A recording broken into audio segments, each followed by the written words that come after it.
Good. All right. Yeah, for a second, I wasn't unmuting.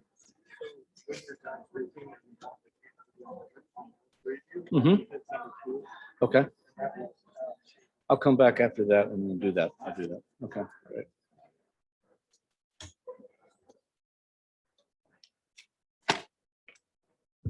Hi, good evening.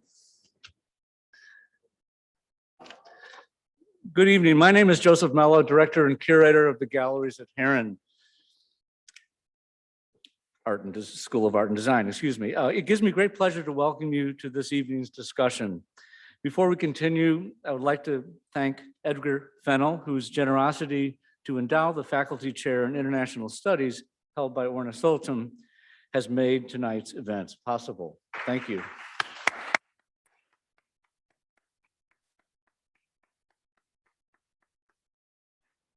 I would also like to thank the great Frame Up in Indianapolis and Carmel, who once again this year have provided our guests to the gallery's complimentary parking for all of our events, as well as for Heron's Alumni Open Drawing Program, which I believe is held every week, if not monthly.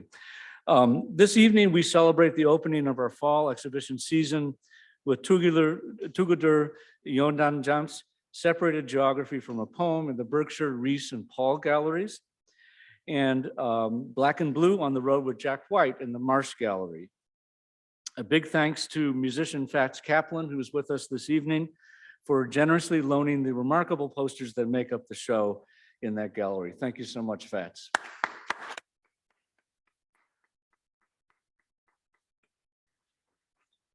Also opening this evening is Color Follows Form, Follows Texture in the Basile Gallery.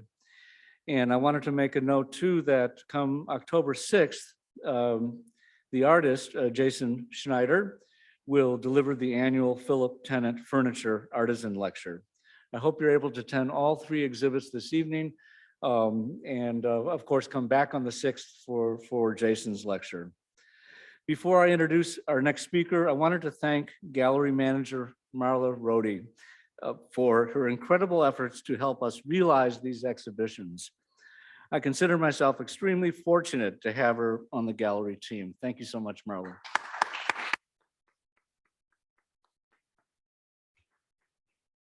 I also want to thank our student staff.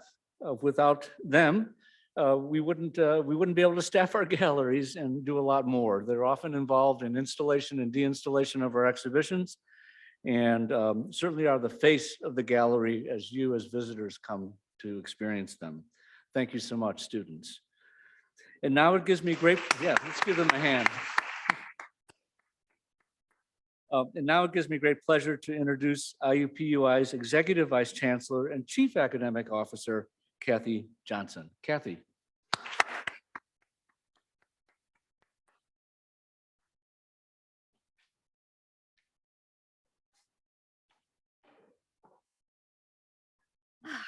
Love taking that off.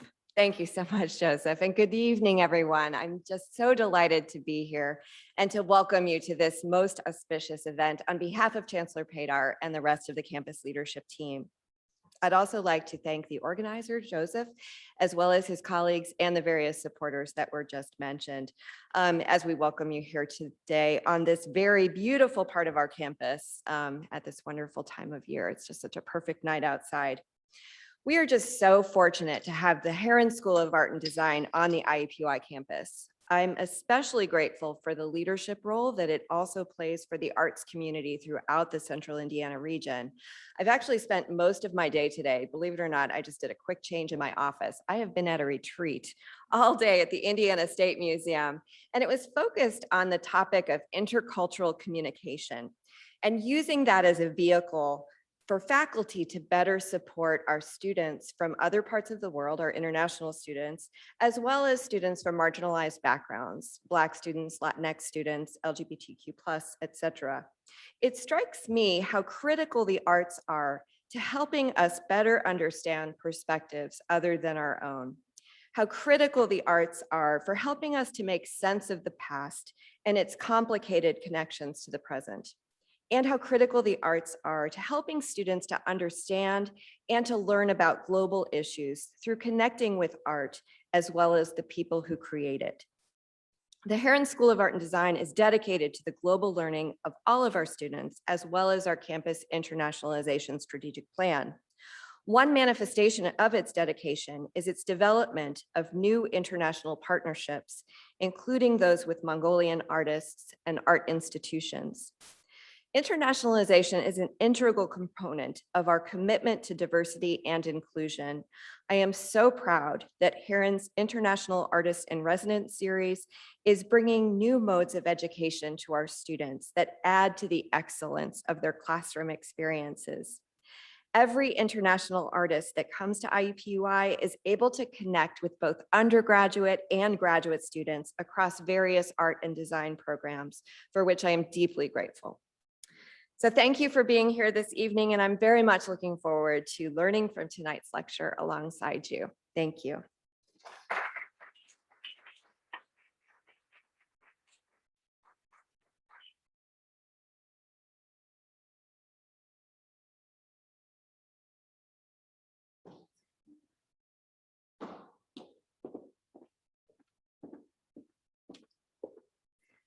Good evening, everyone. Thank you for coming tonight for this exhibition opening, our 3 galleries. And before I introduce our main speaker, the artist of today, Tuguldur, I would like to thank our galleries for the work, especially me being an art historian. I have to work with galleries to make all this happen. So thank you, Joseph. Thank you, Marla, for your wonderful collaboration with me.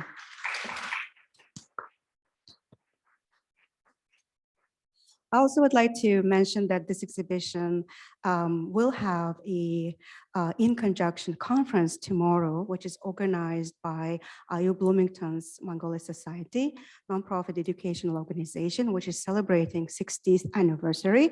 And the poem that plays major role for this exhibition is actually translated and published at IU Bloomington by Mongolia Society. So please welcome tomorrow back to Heron to hear the conference and to meet with IU Bloomington faculty and staff. Today we have a special moment to celebrate Tuguldur, who is based in Mongolia, and his practice began in Mongolia in art school with traditional painting, but he also got his second BFA in contemporary art in Germany and Berlin University of Arts, and he got his MFA in Columbia University. So being a transnational artist educationally, his practice as well is very much transnational in its very much essence. So I would like to invite Tuguldur to stage.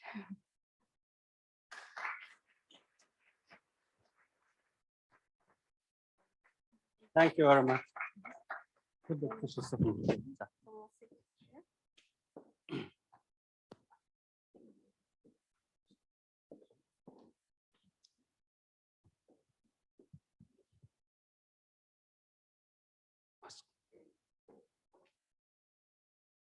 Maske suchen.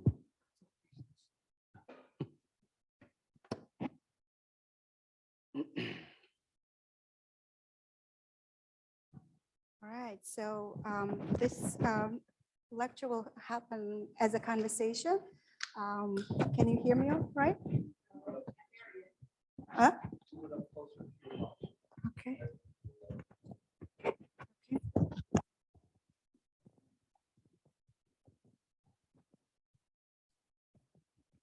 Okay.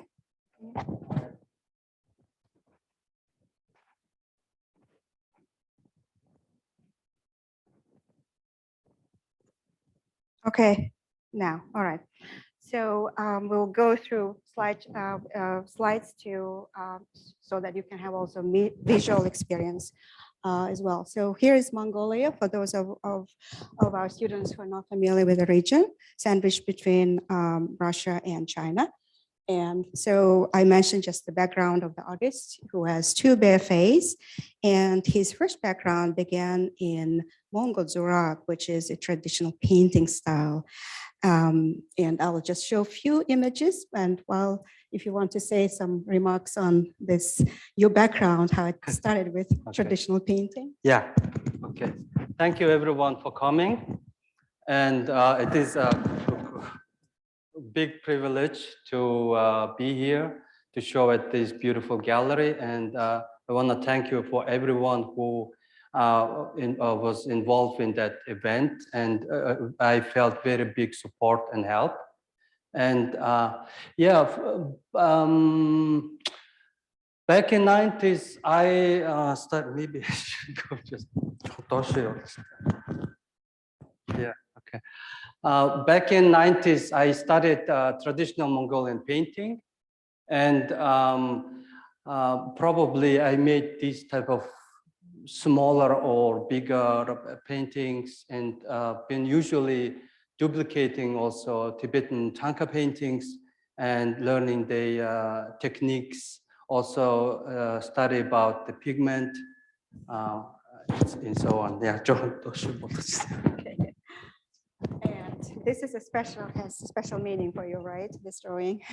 Yeah, I made multiple paintings. In some way, I was interested in idea, like, okay, I usually paint like nomadic lifestyle or like something what people in general or tourists would be attracted and buy from me. So I was interested in idea, what is to be a nomad, for example. And because I grew up in the Ulaanbaatar city, I partially know about nomadism, and partially my relatives been nomads. I remember as a kid, partial of, I have this type of memory, but as I grown up in a way, it becomes very new. And then why we in a way kind of like romanticize a certain idea and then kind of like sell it in, and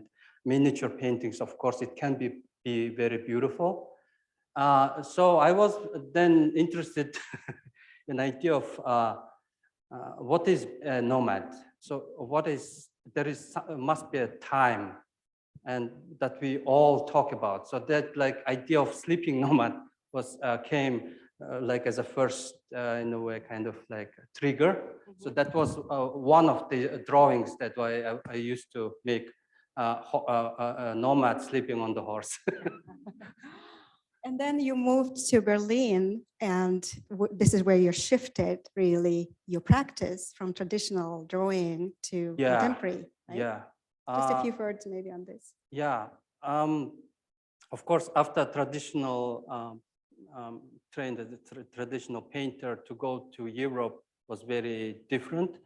And I joined a class by Lotte Baumgarten, who was a student of Joseph Beuys, and very conceptual artist, and was like very, I mean, in general different, but in some way there was a certain connection that I felt understood, but without necessarily speaking the language or maybe like linguistically being perfect. After Berlin, I believe in Berlin, you're studying the conceptual frameworks of contemporary art, and then after a certain time, you came to this country as a graduate student at Columbia, correct? Yes, Yeah, yes. yeah. Yeah, in Berlin, I've mostly been experimenting, making felt sculptures, photography, been learning, developing photography. I mean, photography was very interesting in terms of the city, in terms of its history, etc. Yeah, and then 2010, actually, I came first time in the States. I did amazing residency called Art of Maya in upstate New York. Since then, I was very interested to do being in New York. So I did master program 2 years afterwards. Okay. And so I just, the multifaceted practice of Tuguldur is, for me, when I started working with him this summer to really doing research to write the essay, and learning about his work was really mind-blowing because in so many directions and so many multifacets his practice covers. And so I just wanted to highlight certain areas. I don't want to say that these are the sort of only areas that we can have the perspectives onto this artist's work, but this kind of to help us to organize in a way that sort of we can approach his very, very rich exhibition also. So this highlighted certain areas. So first, what attracted me as a curator and art historian, I discovered for myself Tuguldur in London when he was in a group show in 2018, and I saw his work, and it was really, as I said, mind-blowing. And another aspect that really attracted him is his research. So he does a very, very big research for his art practice. And so one of the areas is really this work. I think it's very important in terms of dragon's blood, in terms of pigments, in terms of the interactive art. So can you tell us a little bit about that? Yeah, it's called Oyu Tolgoi. It's probably you guys don't know about it, but it's very big issue in Mongolia. So I made, it's actually a mining site that is located in southern Gobi, and then it is like partially joined a big,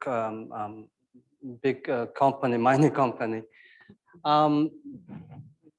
I made this copper plate. Of course, it is printing plate, and then it's the image. It's you can see bird eye view of Oyu Tolgoi mining site.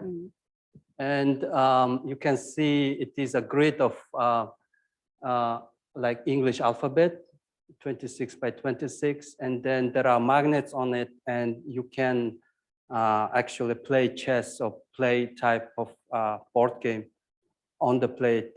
I mean, the audience.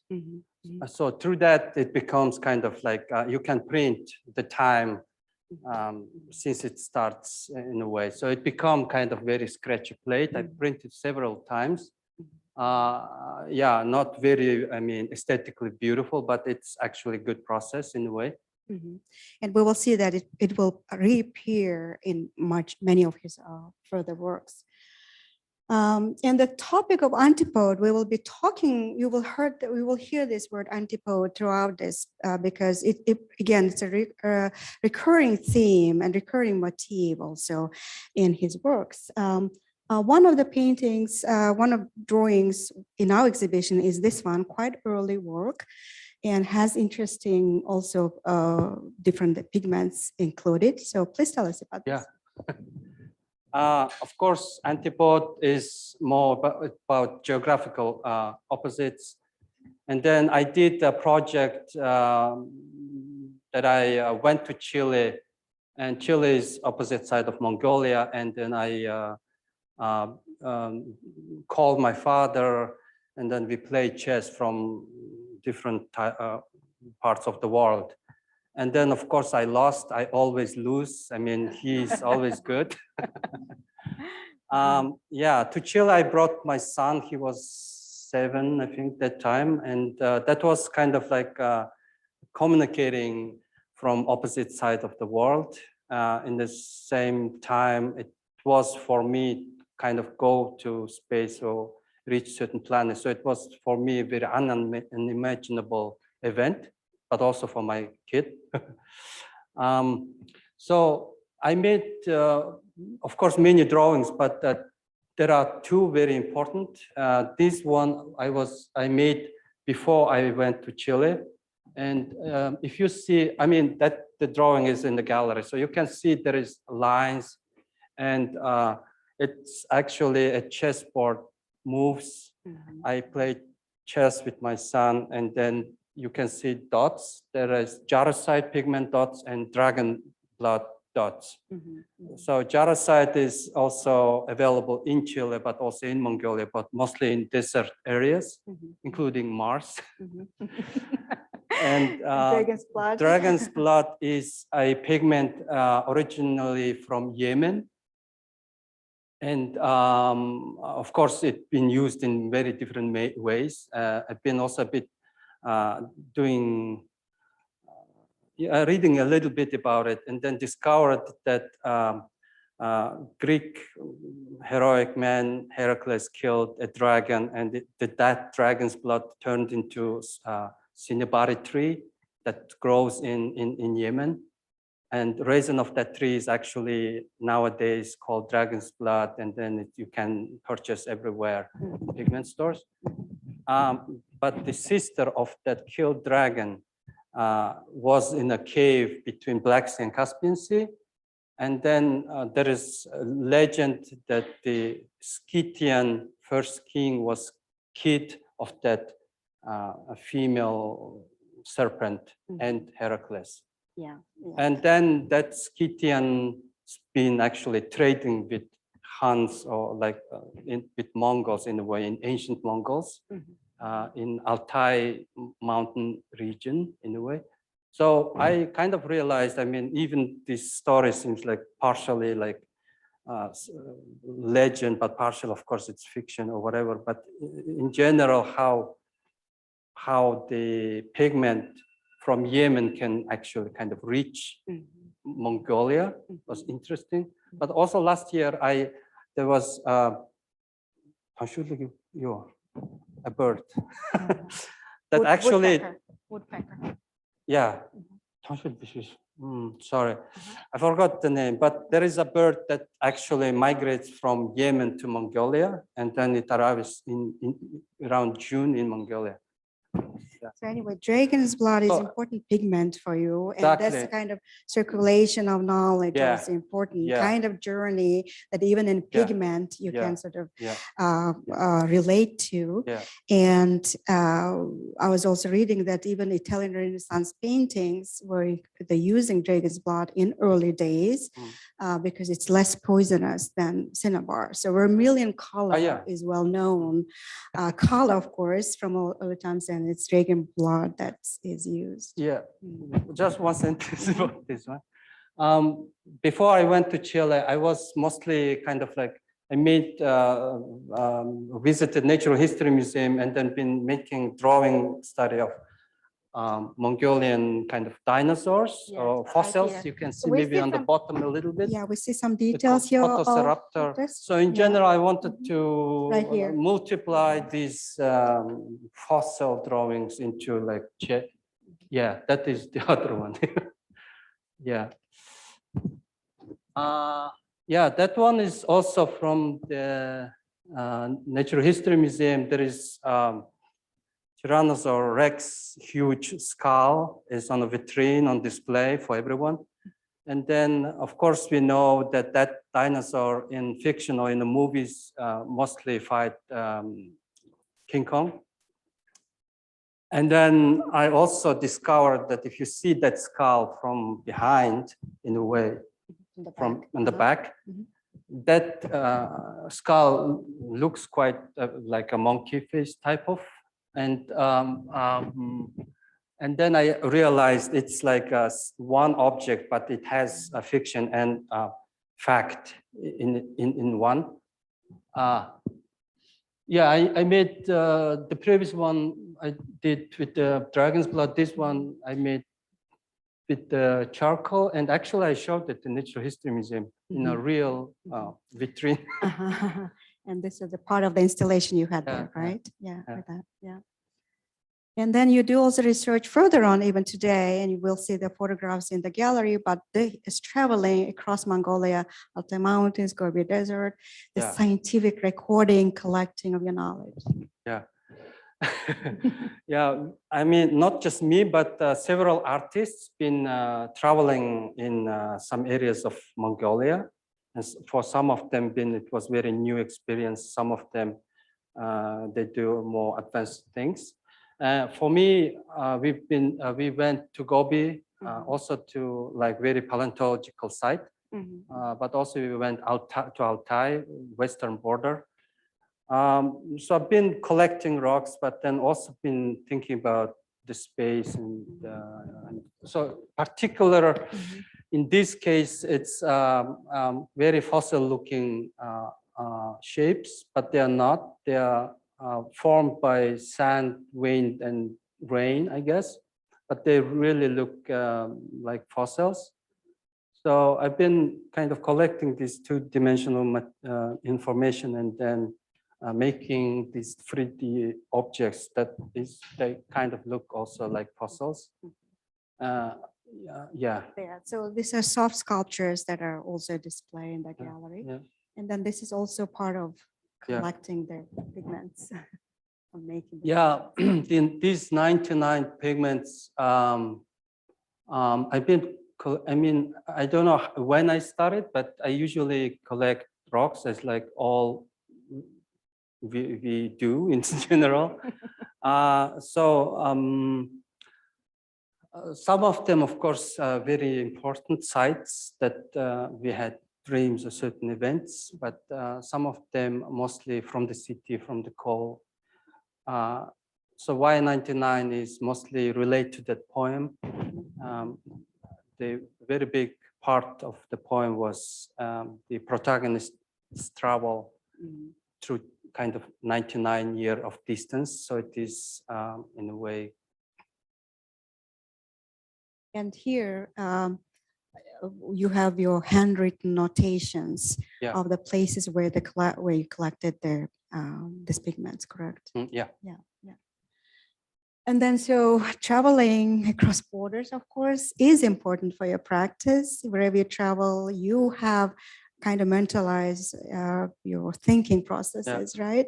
And it has an impact. Travel does have impact on your practice, Yes. correct? Yeah. And so let's see some more images like you traveled, you just mentioned in different parts of Mongolia. Yeah. So. Actually, at the Natural History Museum in New York, I found a Russian scientific magazine.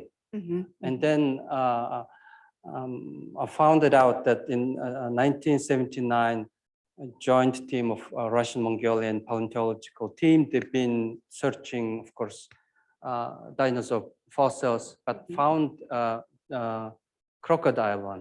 And they called it Tsaganozohos. Yeah, like right. Tsagang means white in Mongolia. So a specific site name. They didn't really find a full skeleton, but they found partial fossils. So I made a video having a Russian Jeep called UAZ 469 that is particular very good vehicle from that time. I mean, very Russian style. It's very good Manual vehicle, but shift. Russians forgot that people will actually sit inside. So it's actually very bumpy. yeah. So so I was thinking about in different dimensions in a way. So it is, of course, the suit I call always antipod suits, and this one made has number 4, and of course it is crocodile, but also I can enter in it and then sleep. So the sleep is very important in terms of dreams. I can maybe find something and then make that motivates my drawing, etc. But in this case, actually, the Russian vehicle, and I mean, it's a kind of like shamanic certain idea of like kind of jumping from body to body, like different vehicles, and then like me driving in a Russian vehicle, but then finding another kind of crocodiles or another vehicle. So it's kind of like entering and exiting, entering and exiting. And of course, solar panels, it's the constellation that I mentioned before, playing chess with my father from different worlds. Parts of the world. Yeah, and then of course, it's kind of course, solar is not necessarily get energy, but it's also kind of communication with the sun or turning it into something else. Here's the next antipode suit. That's the next antipode suit, but very unsuccessful one. It's very large. I showed it at the drawing center in a group show.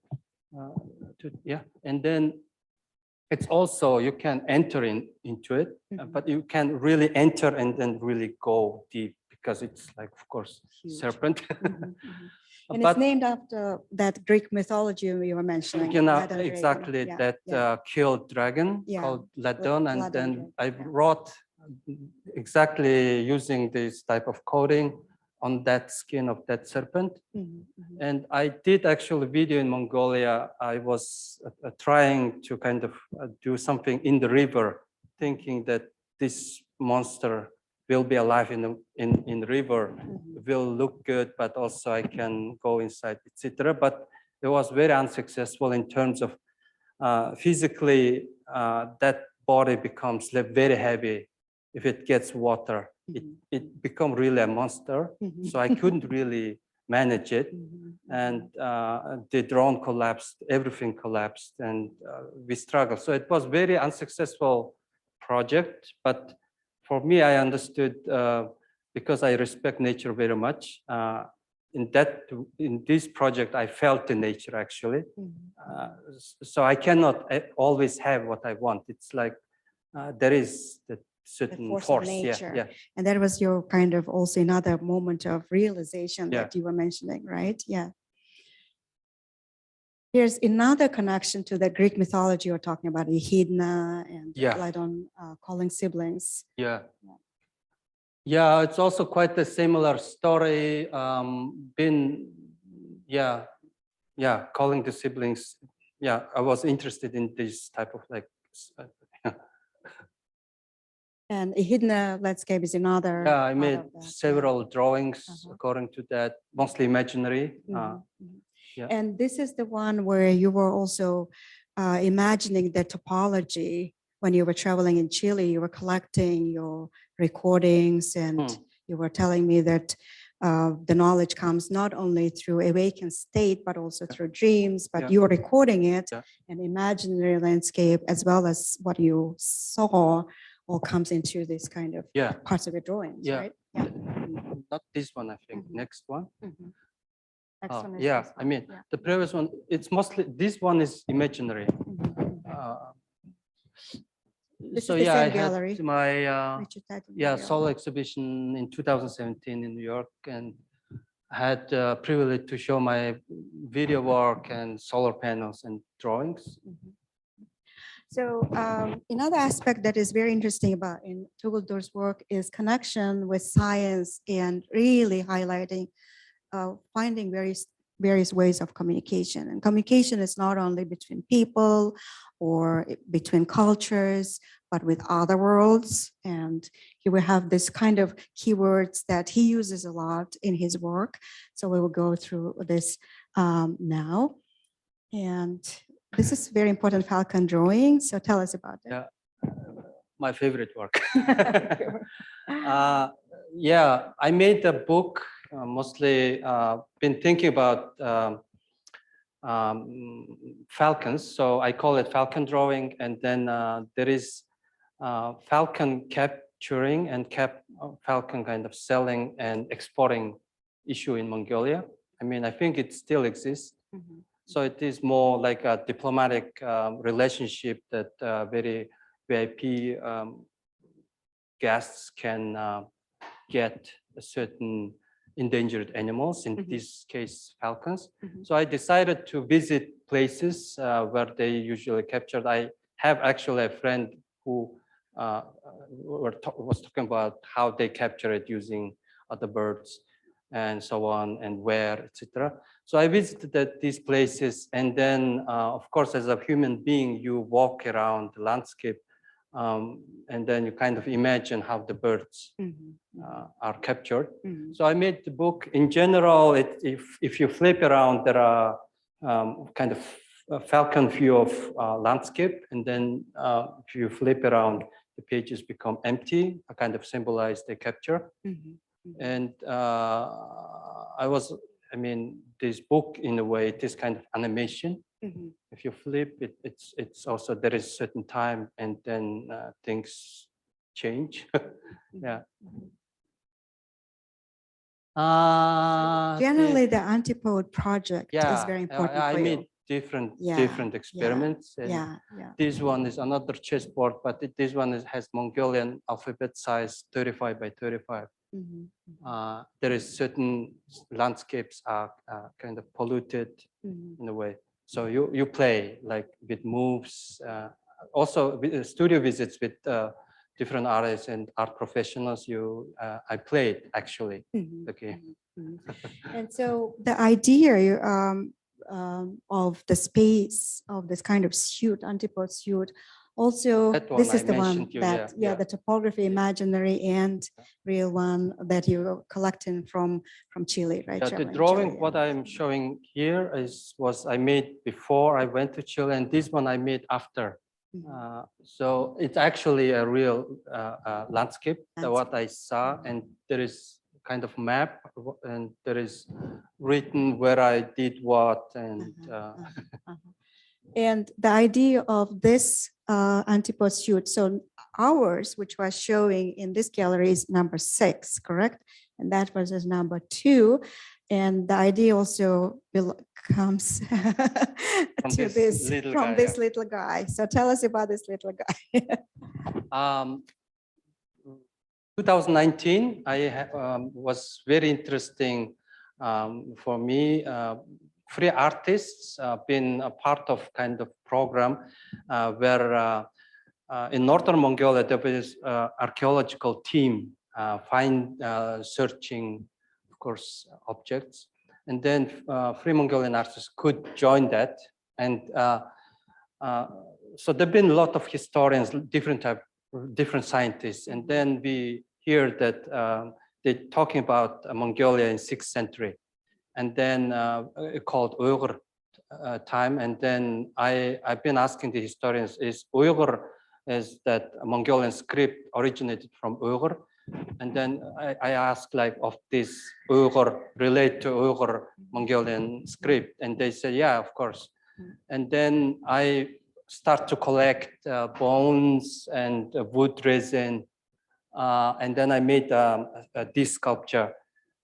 This one has 7 elements that a Mongolian script uses, which is crown, hair, back, belly, leg, but also tail, teeth.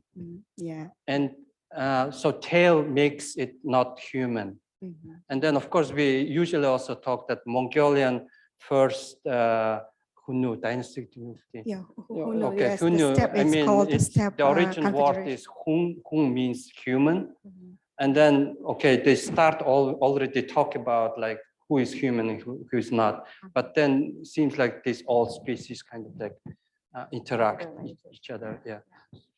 So this is the display you will see in our gallery, and this is the installation that we have, and you see the parts of it with this little guy, but also on top you see that element, which is also very interesting for me, which relates to pelvis bone. And pelvis bone has a special meaning in Mongolia. And Can tell more. yeah, but you will be talking. So in the epic, which plays a major role in this exhibition, the protagonist shoots an arrow through a stack of these pelvis bones, dried pelvis bones, through the hole. And when the arrow goes through their hole, it shatters mountains on the road and creates a new path, creates a new road. And that's kind of portal into a new direction, into a new area. And that kind of connection to other dimension, as you often say, that's another aspect how you relate to pelvis bone too, right? Here's the pelvis bone. And what is the material is this one? It's actual, I took, of course, a pattern of having a real like horse pelvis bone. I tape it and then I take the shape. So it is in a way the open way, the pattern of pelvis bone.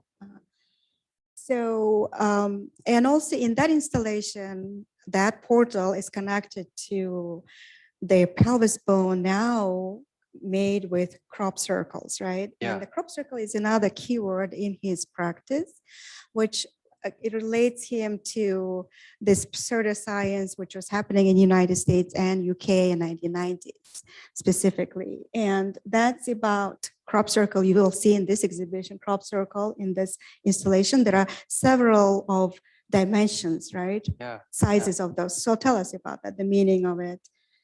Yeah, crop circle was first very interesting in general. there is amazing residency called Arts Catalyst in London. So they invited me and then asked what we can do for you. So then I said, I'm interested in crop circle making. And then they've been like, oh, that's actually not back in 90s. That's like gone. What are you talking about? And then, no, I'm still very interested. So I had privilege to meet the artist, This Rod one? Dickinson. Mhm. Yeah. Here's Rod Yeah. Dickinson. And back in 90s, they used to make these crop circle drawings. And in 2001, I mean, just a story a bit before, there is Arecibo message is a message developed by scientists and then show you sent to, in a second. okay, yeah. And then actually these British artists, they did in a way fake answer to that scientific project in a way. So they really replied the same way and they're making a crop circle drawing, but it was more rectangular, I think, not circle type of. So they are like amazing artists. So they have like in the night, a few hours, and then they usually have rope in between. And then they usually, of course, prepare their diagrams before, but then they work in like in a performance way, but it's like illegal, it's dark. The moon is your friend, and then you calculate your Movement. and all this, I was like very fascinated. And then I actually was middle of the this snake coding thing. And then I decided really I wanna do it more. Yeah, yeah. So it's 1990s. It's also the discoveries of UFOs and that UFOs are sighted here and there, and the information is classified in archives. We have kind of hear about this, but we don't have access to that. And then there are so many movies about it. Well, Mel Gibson plays in it, Oh, right? yeah, Science. yeah. Oh, and there is a 1990s also a boom about spirituality in other worlds. And there is movies about spirits, right? Yeah. Like Demi Moore plays in it, Ghost, and Bruce Willis plays in Sixth Sense and all that, right? Michael J. Fox is another movie in spirit. So all this seems to have kind of impact or part of artistic responses in your practice because other artists also responding. And it's not that you're having influence, but they're kind of different artistic responses here and there.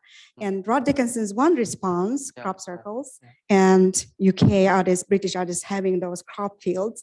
But then of course, Saiguchi is another example, right? Nothing relation with you, but it's response to these UFOs and this all the scientific pseudoscience about the spirits and all that. So he was also this very important Chinese artist experiencing with extraterrestrials. In his case, he thought that Mount Victoire, which is a famous mountain in France, and it's depicted by Paul Cézanne so many times, he thought that that's the portal where the gunpowder, his medium, can create a kind of portal to speak with extraterrestrials.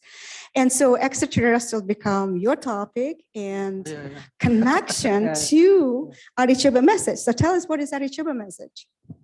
Yeah, I mean, they developed an amazing message, and then they sent once from Puerto Rico using a very large antenna, capable antenna probably.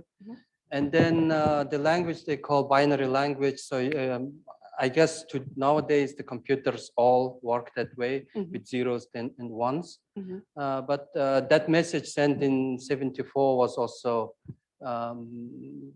it was very interesting. Yes. I mean, it was like I want to learn that. I want to understand that logic, and then realizing that British artists actually did kind of this fake response to that. It was like a very interesting. I like scientists. I like aliens. I like artists. So it's like perfect.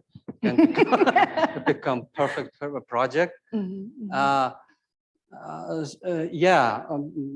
But also Louis Borges' book, The Writing of the God, in some way it influenced me also.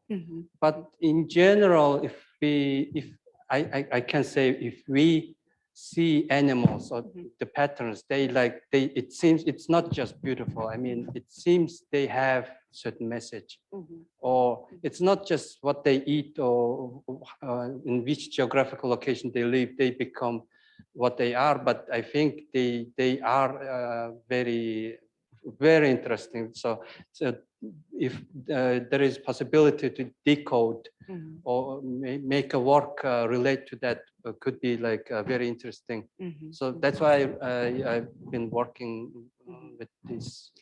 Yeah, and the poem that we've been referring to that many times, Han Harangoy in Mongolian. It's one of the many epics we have because Mongolia is very community-based country and has long winters, long dark winters, and people sit in yurts and then chant those epics for days and weeks and start bonding the community. And he was, there is a personal copy of King Darkness that he read, or he was read when he was a child. And now he's reading it to his son. And that kind of, it talks about the protagonist with supernatural powers, who is unstoppable for any obstacles. And he travels, as you said, 99 years away distance.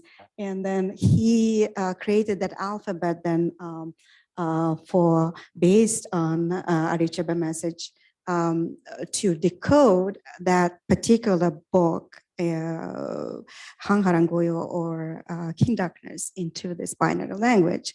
And interesting, while we were preparing this exhibition, turns out that actually that poem was translated here at Indiana University and published by the Mongolian Society in 1989. What an interesting historical connection we have here, right? I didn't know that, but, Yeah, we but I didn't was know. very happy Yeah. to know that. Yeah.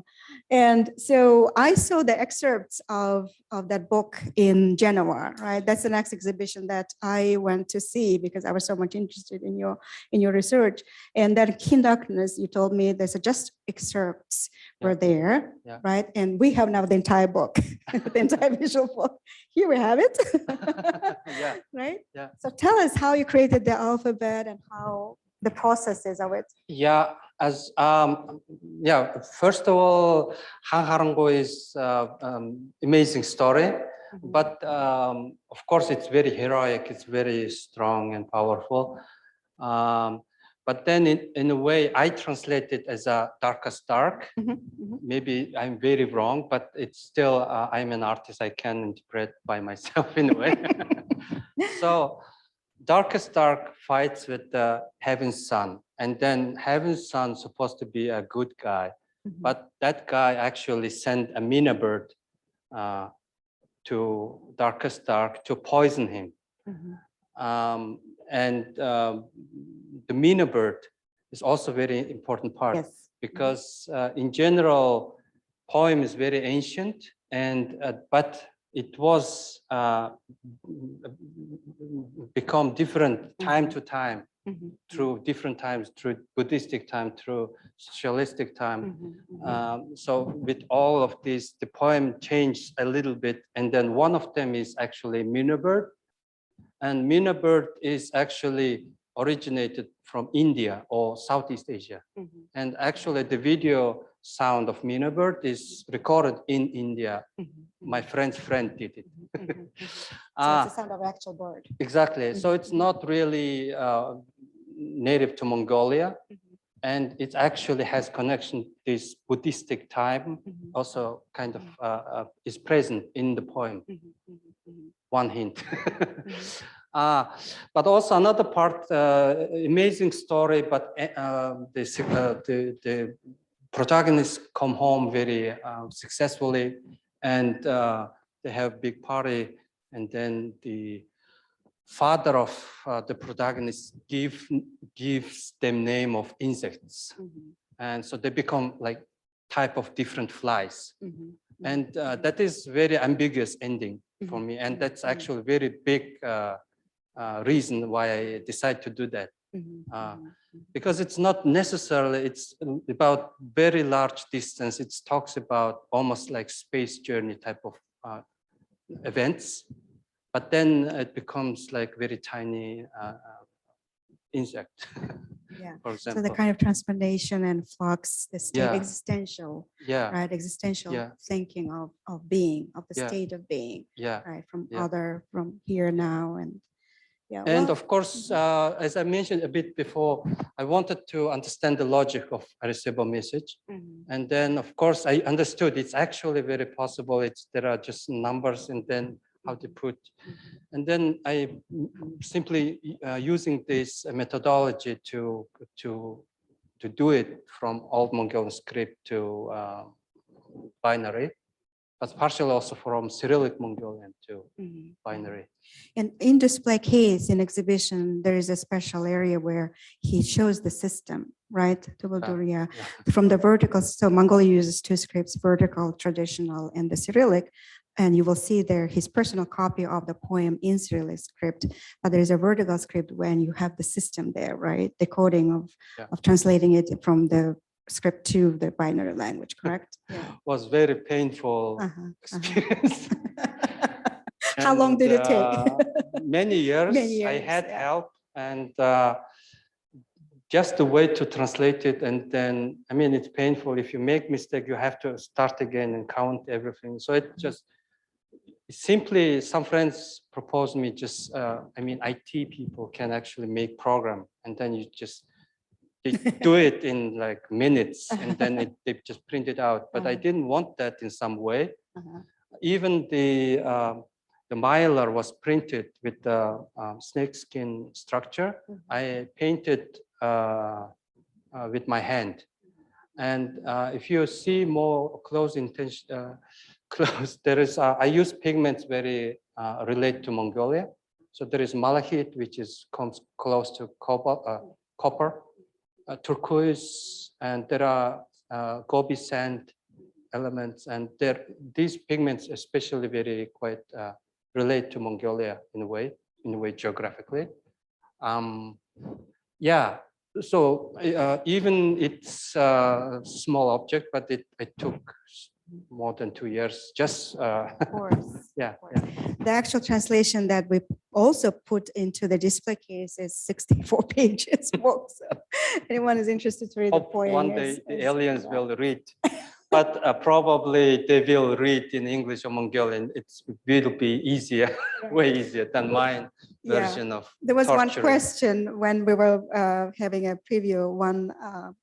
I hope she's here. She was asking maybe there was a possibility of kind of sending that your book, your visual book to space now as a part, another new Arecibo message about humankind.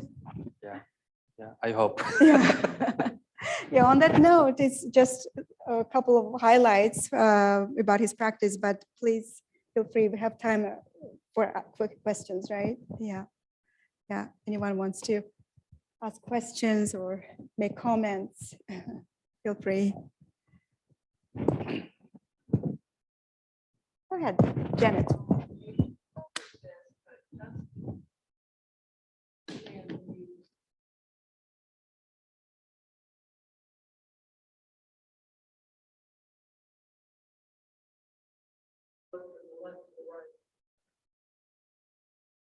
Right to the left.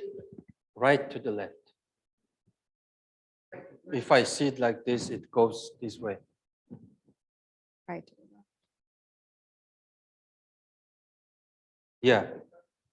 Yeah. Yeah. Yeah. And you're welcome. Thank you. No, thank you. I mean, but I have to be honest, I made a lot of mistakes in it. It's computer will do better job, but still it's hand work. Right. Yeah.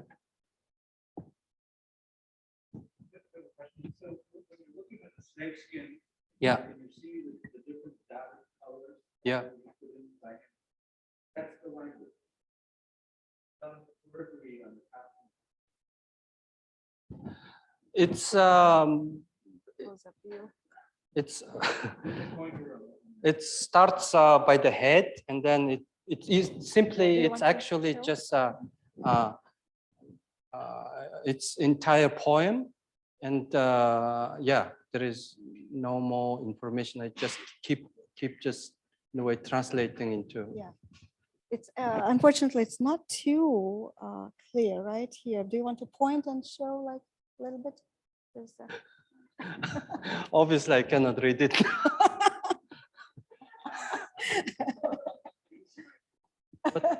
İyi yattın, değil mi? We did. Okay, so this is head, and then it starts usually here.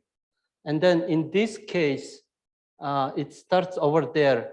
And what is the number?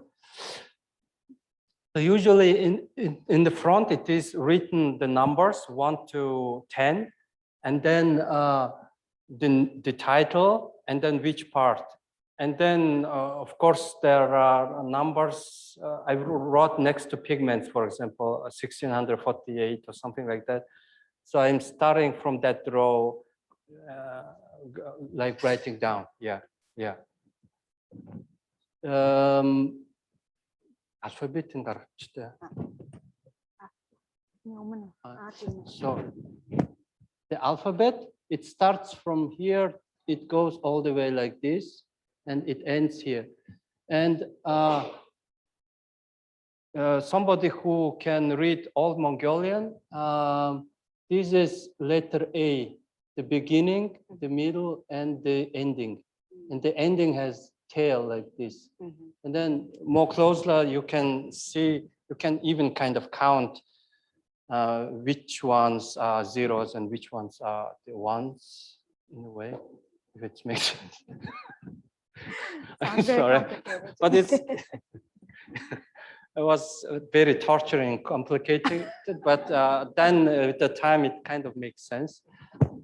But in general, also, of course, it is. I have doubt that aliens will read it, but mostly there is a certain kind of motivation for me, very important in terms of my project. But then I've been trying, being very honest with the text to translate it very correctly. But if somebody will like really have a project to check it, probably there are mistakes. But I spend too much time with it in terms of making. It took almost 99 years of work in a way. So these type of things are quite important to me. Yeah. Thank you. In your video work, you also have numbers there, Yeah. right? In the video,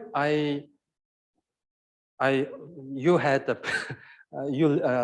you actually heard the original file. Yeah. So I am reading the poems only mountains or geographical parts, numbers, directions, colors, not entire poem, but only kind of selecting these parts. And then I gave name all the fossils, and then I placed it in the video in that order. And I mean, they become some certain, the shape changes. Yeah, so it's kind of like the fossil of the creature that lives in the poem.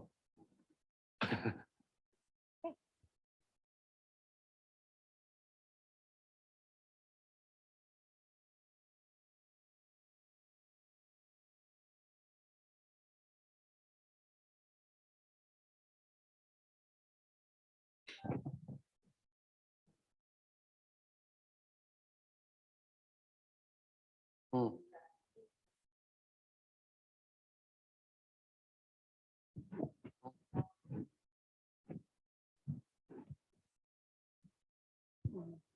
Thank you. Yeah. Yeah. Yeah. Yeah.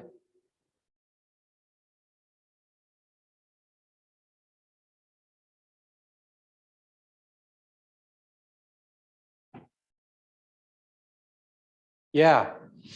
I still collect information, taking pictures everywhere. And yeah, I want a bit have a break from like these large poems or like it's like heavy things in a way. So yeah, I usually now I work on the project where I collect chewing gum constellation on the street usually, or like dots, and then I take pictures and then I make sense out of them. And then making sculpture and probably video will be, yeah. So that's my current thing. And I try to, yeah, I didn't really wanted to have like very like a Mongolian artist talking about Mongolian poem. And then your university translated that book. So I didn't know about the fact actually. Yes. Yes. But then somehow I did this project, but now I work more on not really more visual information, I would say. Yeah. Thank you. Yeah.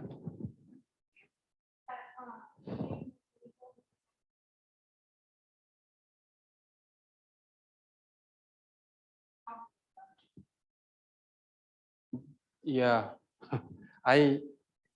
I speak some, I guess, languages, but um, no, in general, I'm very interested in in animals in general. Like I think they keep hiding a lot of things from us, and we just see them as a beautiful or tasty. But yeah, so I think they have like very high intelligence. I think. I totally agree. In terms of, yeah, I try to, but that's my intention, I would say. Yeah.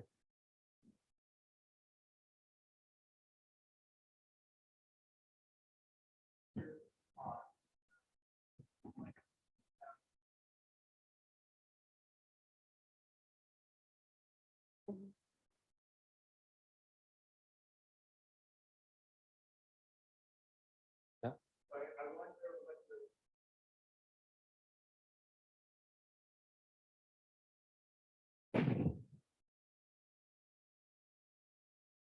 Yeah.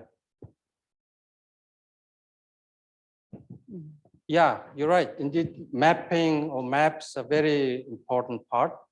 I mentioned a bit before about falcon drawings, and it's one of my favorite work because I actually visited the site. But as I mentioned before, I'm human. I walk, and the bird feels differently, and it's very hard actually. If you see the drawing, it's just mostly drawing lines showing kind of landscape.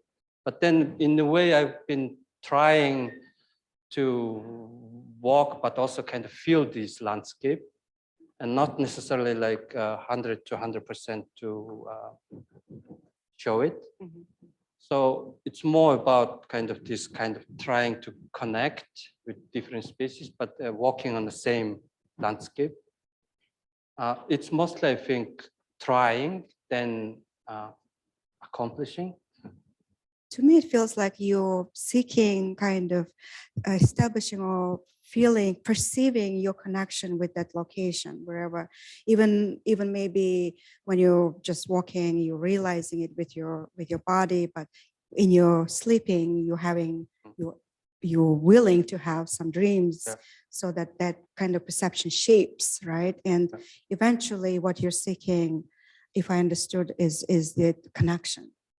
Right, with the locations that you traveling around.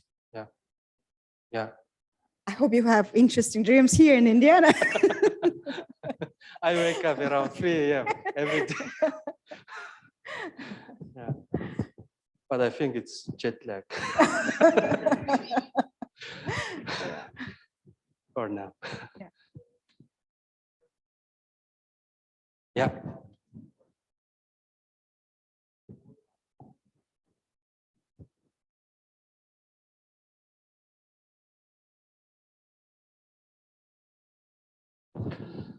Yeah, so it's usually there are a lot of like lines kind of representing 60 like lines. And then there are 4 books, and then each of them has 60 stripes with landscapes.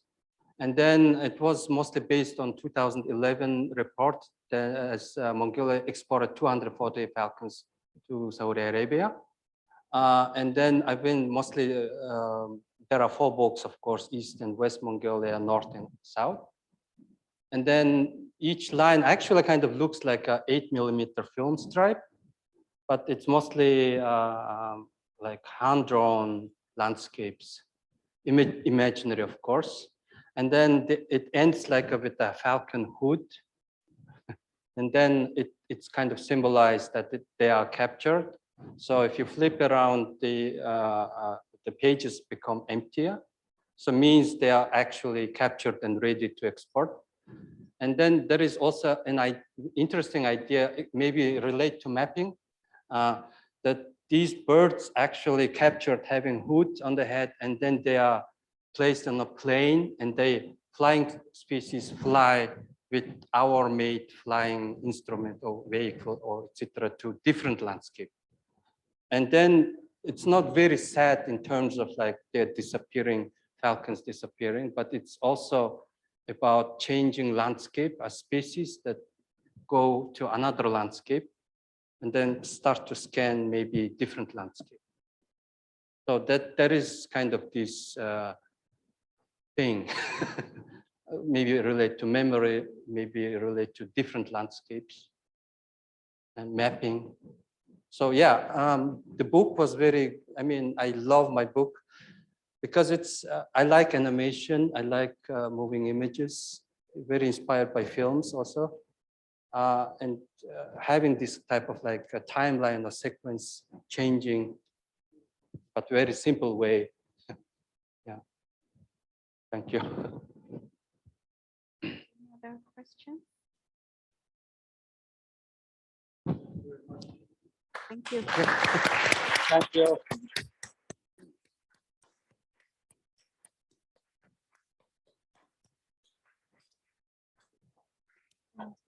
If I may.